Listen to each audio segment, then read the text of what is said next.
अवैधरित्या देशी दारू जवळ बाळगणारा इसम ताब्यात. गुन्हे शाखा युनिट 2 ची कामगिरी.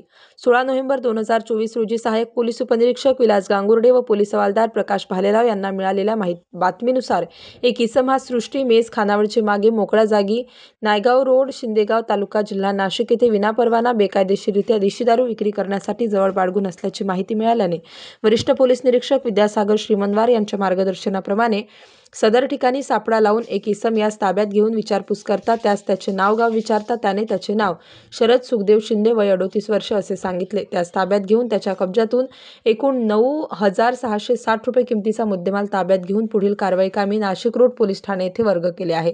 सदरची कामगिरी वरिष्ठ पोलीस निरीक्षक विद्यासागर श्रीमंतवार यांच्या मार्गदर्शनाखाली गुन्हे शाखा युनिट क्रमांक 2 कडील सहाय्यक पोलीस निरीक्षक समाधान हिरे, पोलीस उपनिरीक्षक बाळू शेडके, विलास गांगुर्डे, गुलाब सोनार, पोलीस हवालदार प्रकाश भालेराव, प्रकाश बोडके, मनोहर शिंदे, प्रकाश महाजन, वाल्मिक चव्हाण, प्रवीण वानखेडे, संजय पोटिंदे, जितेंद्र वजिरे अशांनी केलेली आहे.